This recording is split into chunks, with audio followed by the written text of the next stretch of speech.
because I was still lost in my thoughts about what the Lord said in Costa Mesa, and then what I heard the angels say at the Los Angeles airport. I was just troubled by all that, you know. And when I reached the hotel, I was still pondering those words.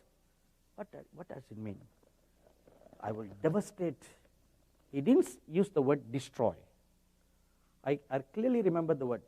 God used the word devastate, not destroy. Destroy means make a complete end. Devastate means cause damage.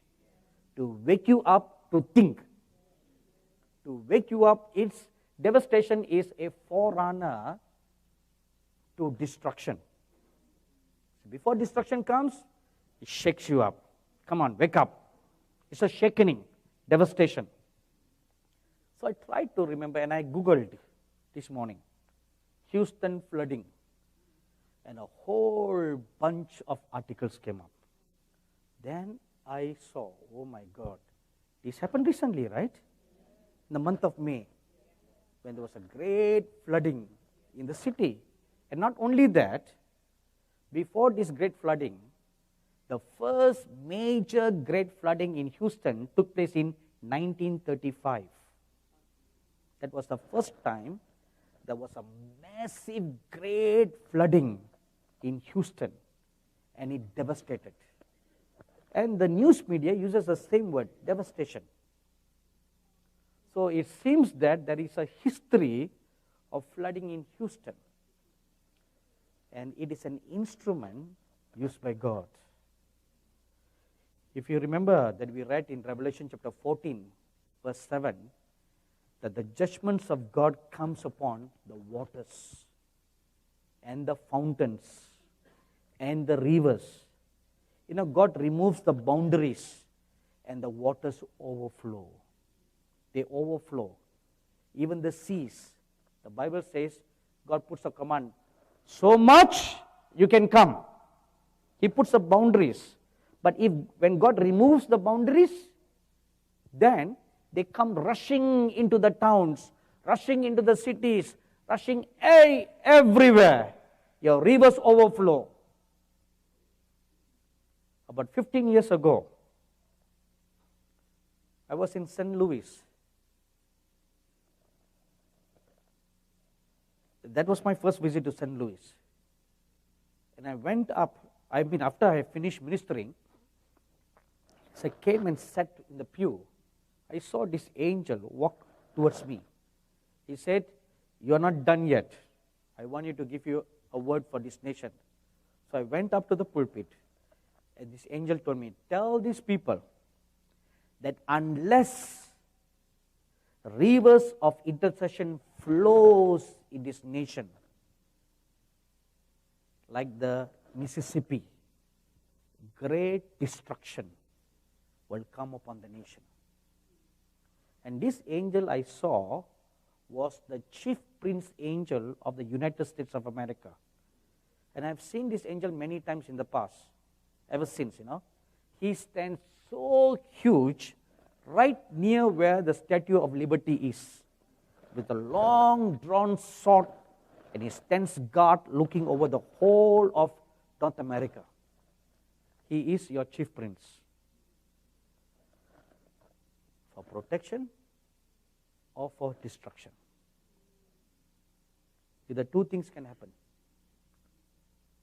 The same chief prince Michael that protects Israel is also the same angel that destroys Israel. God uses his agents, his angels, for a blessing or for judgment.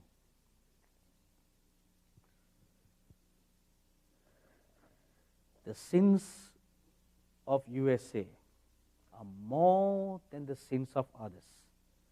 If you read Ezekiel chapter 5, verse 6, my dearly beloved brothers and sisters, the nature of God is like this. Before God judges, he sends his prophets to warn. So many prophets, not only those who are from outside the US, even from American prophets, true prophets, not those who just explain away everything. You don't want to hear those prophets. True prophets, God raised them up to warn the nation of judgments. And God also shows signs and wonders in the heavens. A lot of people in the last 2 years have heard of shofar being blown in the skies. Have you heard of that? See, strange signs. You know, a shofar is a sound of a warning. It's a sound of a warning. A sound for war. A sound of warning. A sound of get ready. Or a sound of it's going to come. It means many things. Now you have heard people from many parts of the US have reported they have heard this sound of a trumpet, sound of a shofar being blown from coast to coast. God has spoken through His prophets. God has spoken from the heavens. What more do you want? Two immutable, unchangeable evidences, voices that God has spoken. But what do we do? Most pastors, most teachers, many false prophets, false pastors, false teachers in your great nation just brush away all that. Oh, no, this is not God's judgment. God is a good God. God is that. God is this. You just brush away everything. If you read Acts chapter 12, let me give you an example. Acts chapter 12 verses 1 to 15. Peter was in prison. And the whole church was praying for his release. They did not engage an attorney to fight his case, which we popularly do. The sooner we learn biblical patterns, the greater will be our victory. Rather, the whole church fasted and prayed day and night. A chain prayer was done by the church for Peter's release. And God heard his prayer, and an angel was sent to set Peter free. Now Peter came out of the prison, and he came to where all these believers were congregated. He knocked on the door. So people heard a knock on the door, and the servant went and said, "Who goes there?" So Peter said, "It is I." And this girl recognized Peter's voice. You will know your own voice, don't you? So she recognized Peter's voice. She was shocked. She ran back in without opening the door. She said, "It's Peter! He's there!" Now look at how the church reacted. This is the church that was praying day and night for his release. And when a miracle took place, they say, "It's not Peter, it's his angel. Don't worry, let's get back to business." So what did they do? They just brush away a supernatural work of God, explaining it away as if it's something natural. What they did then, that's what they do today. Just explain away everything. When an earthquake strikes, the scientists come and they say, "Oh, the tectonic plates brush against each other." Right? My question is, what causes the tectonic plates to brush? There must be a reason, right? Oh, then they say, "Oh, the pressure is building up." Okay, good. What causes the pressure to build up? Right? What causes two plates that are so peaceful with each other for such a long time suddenly becomes enemies? Suddenly, it is a Mike Tyson and an enemy fighting. Holyfield and Mike Tyson. And one bites the ear of the other. Nobody forgets that till today, you know. Right? So what causes the plates to brush against each other? There must be some reasons, right? You know, I have seen And I have another wonderful prophet of God in India who has seen the angels stamping their foot down on the ground, and that causes the shaking of the plates. Nothing happens just by itself. It must be triggered, right? So before God sends judgment, He warns us. And the Bible tells us in Ezekiel chapter 7 verse 9, when the day of His judgment comes, when He lifts up His hand to judge,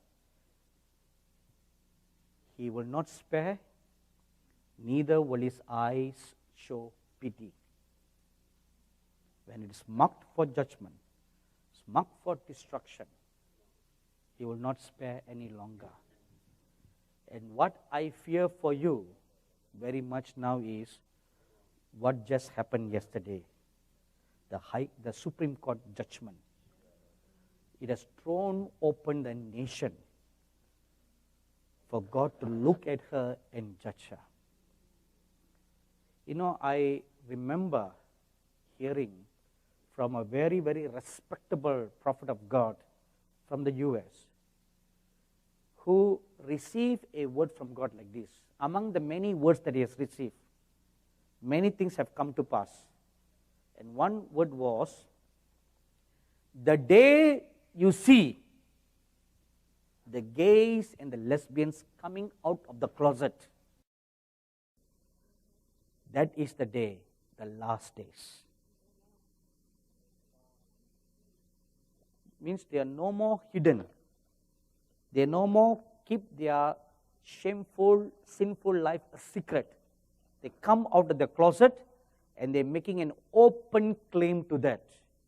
Unashamed. Openly saying, this is what? So what? It's good. Right? From small, I had a womanly kind of instincts. So right now, I've decided to change my gender from a male to a female. That made news, right? You know who I'm talking about. That made news and waves. Now, look, a celebrity like that, when they come out and make a statement like that, you know, those are the devil's prophets. They are the devil's apostles and the devil's prophets. When they come and make a statement like that, it's like preaching a word, it's okay. Hey, it's okay. An alternate lifestyle is okay. That's the message they are preaching. The gospel they are preaching. And what will happen to all the millions of hits that he or she receive? Overnight, he had 1 million tweets, followers, right? Now, what will all the followers adopt? That lifestyle. You know, yesterday I had a lunch with a believer in California, and he works for the government agency that treats people who have this kind of dubious lifestyles and are homeless people and all that. And he's doing a master's degree in psychology, and he told me yesterday that in the state of California, a large number of Christians are adopting dogs, buying dogs, whereas a large number of the gay people are adopting babies. 40,000 so far. 40,000 gay couples have adopted 40,000 babies. Now I want you to imagine like this. 40,000 little babies are brought up by gay couples. What values will those little babies learn? Gay values, right? So, you know what is happening in your great nation now? They are preparing the next generation. You are going to become a nation of gays, where the church will become a small minority, lesser than a remnant. That's what you're going to become.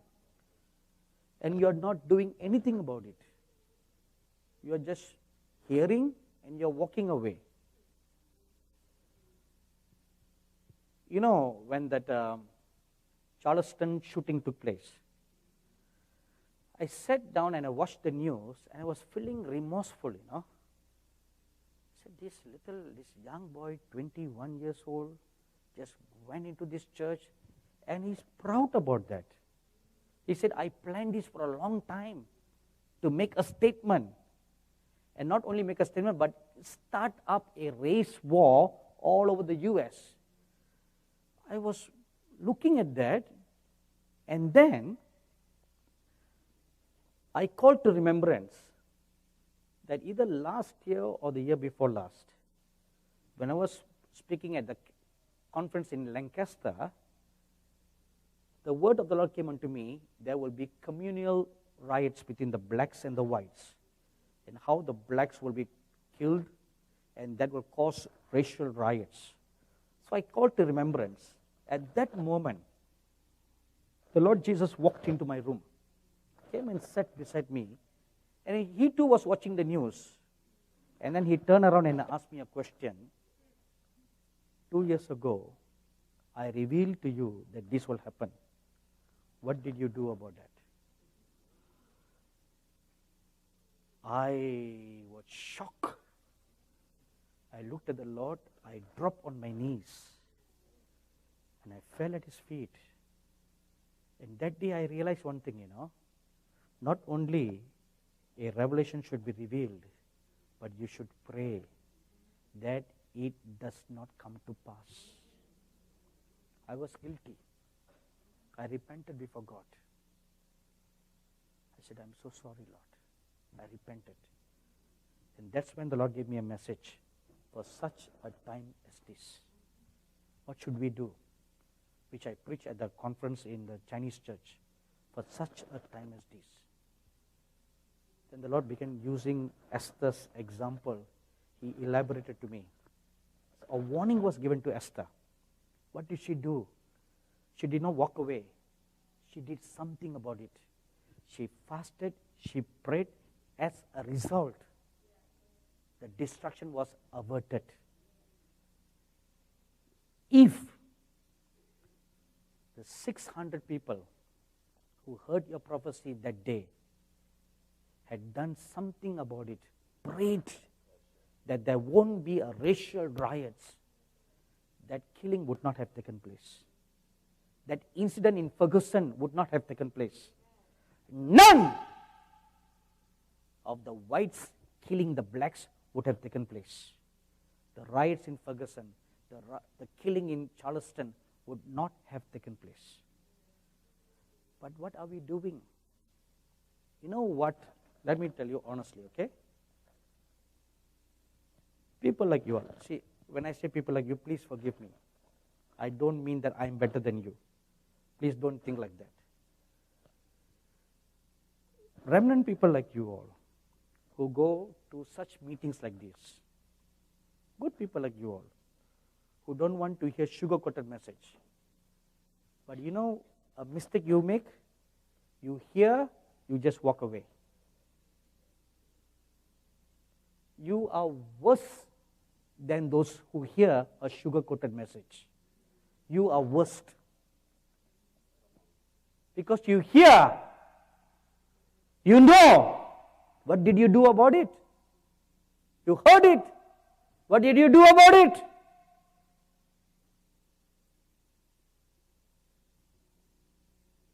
You stand a greater damnation than those who have not heard. The remnant church must not only hear the prophetic word of God, you must do something about it. You must bend your knees and pray. Bind that such a thing must not come to pass. If you do that, then no destruction will come to the shores of your nation. We all stand guilty before God. You know, we have a television network called Angel TV. And the prophecies that I deliver, we make into little fillers and we telecast it 24/7. And our network is also available in the United States. And people are watching. Hundreds and thousands of people on the DTH system, they are watching our channel. They heard it. Oh. This is our reaction. Oh. Period. That's all our reaction is. Oh. Period. We walk away. We buy the CDs. We buy the DVDs. We take down notes. Period. What do you do about that? For such a time as this. Mordecai told Esther, if you will not do anything about this, you and your household shall be destroyed. If destruction comes, you also suffer, right? When the flooding came, you also suffer. When a typhoon comes, it booms through, wrecks apart through a nation, you suffer loss, right? The earthquake strikes, you suffer loss. So don't think you'll be spared. Don't think you'll be spared. You must bend your knees. This is what God is now expecting the remnant church to do. Come on, bend your knees. Lift up your hands and cry out. Lord, spare our nation. Spare our nation. Spare our nation. God expects you to cry. Not just hear and walk away. There in Michigan, God showed me George Washington. He said he's still praying for America. He's still praying. Even in heaven, they still pray. You can ask the saints to pray, but they have a job to pray. The reason why? Because we are not praying. Because we are not praying, God has a backup plan. Because He wants to save the people. Ezekiel 22 verse 30 and 31. I looked for a man to stand in the gap, and I found none. So my own arm brought the judgment. So if there was someone who stood in the gap, the arm of God would not have brought judgment, but it would have brought salvation. What have you done? What have you done for such a time as this? What have you done?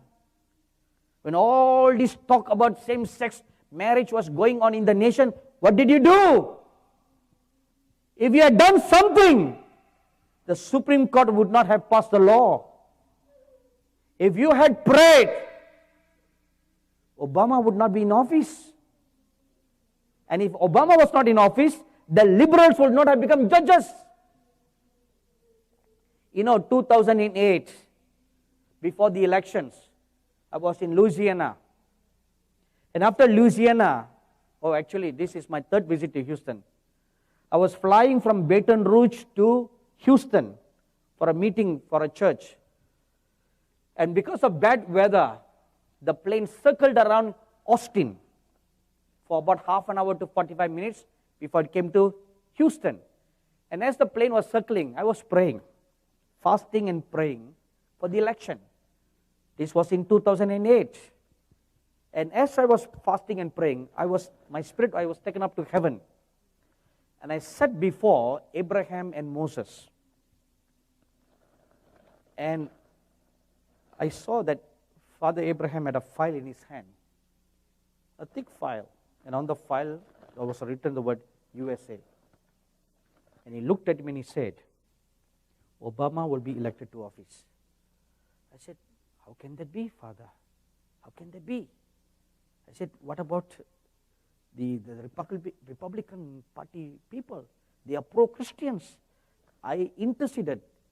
And he told me, no, it has been decided. It has been decreed by the watchers. Obama will come to office because that's what the people want. I was shocked. This was several days before the elections. And nobody, among all the Christians, nobody expected Obama to win. And I made this public in the meeting. The Christians never believed what I said. They came against me. It doesn't matter whether you come against me or you don't come against me. It doesn't matter to me. Because he's not my president, Right? He's not mine. I stood before God, I heard from God, and I'm here to tell you what He told me. From the time that I received the word, there were still a few days for the Christians to bend their knees, fast and pray, take hold of God. No, God, we don't want that man. You could have done that. Nobody did anything. This is one thing shocking I find among the Americans. You just simply don't care. This attitude must change. If you want to continue to remain in the righteousness of God, this attitude must change. If not, you will go into captivity. That's the next word the Lord gave me. You will all, even the righteous people, will go into captivity. Daniel was a righteous man, but he went into captivity in Babylon. They all went into captivity. They all suffered as slaves in Babylon for 70 long years. Why should you? You have stretched your hands to bless the nations of the world. You have been so liberal to give to the nations of the world. God prospered you, and you did not hoard the wealth to yourself. America has been a great giving nation. You have been so generous. You bless Israel. But now you are turning against Israel. And you have given to the nations of the world. The church in America have liberally given to missions. You have been so generous, but now you are holding back. You are holding up wealth for yourselves.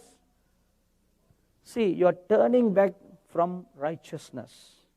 Instead of following God, you are turning back, turning your back against God. What are you going to do? Are we going to just sit and allow the gays to rule this nation? You must do something. You can do something. The remaining 2 years before your next election, you must do something. You must fall on your face. You must take hold of the horns of God. You must cry out to God, Lord, give not the blessings in your nation to shame, Lord. You bless this nation.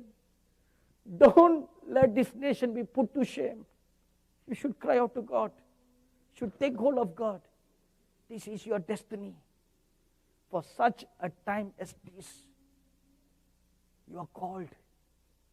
What are we going to do? Let's stand up for prayer.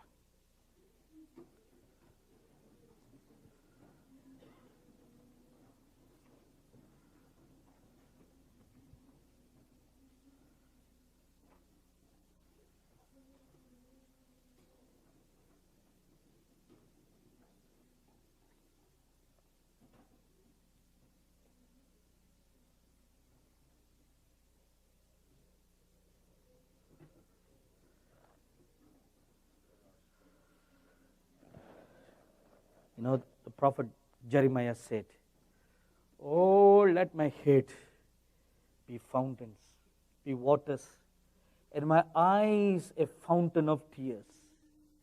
Let the tears flow, that I may weep and pray for the perishing daughters of Jerusalem. Will you weep and pray for your nation? Will you weep and pray? Will you take hold of God? Will you cry unto God that this great nation, founded on righteousness, founded on truth, founded on the goodness of God, will be spared? Will you cry? Lord, spare our nation, Lord. Spare your heritage. Come on, cry out to God. You beat upon your breast. You let your tears roll. You cry out to God now. You cry out to God now. Your cries, your tears, your intercessions avails much.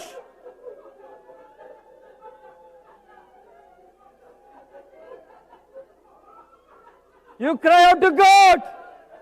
Lord, don't turn us over to captivity. Cry for the sins of the land. Cry for the sins of the church. Cry for the sins of your fathers. Cry for the sins of your judges. Cry for the sins of your king. Come on, tear your heart. Tear your heart. And you cry now. You cry. Let your rivers flow. Let your tears flow. Let them flow. Tear your heart. Break your heart. Spare not. Hold back not your tears.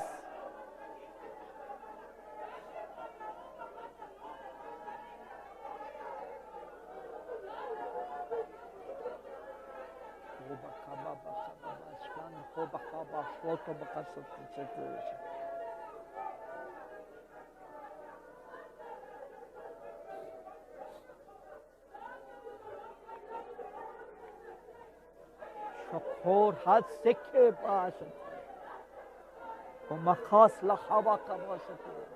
O kes lo hava kabashat. O mekish to bakaba bashat. O kababa shwanda bakaba shekor bakasat to bakasat. Mishot ho bahak se to bakashati. Mehabes takhala bakaba shti. Ho hoks let the big shati.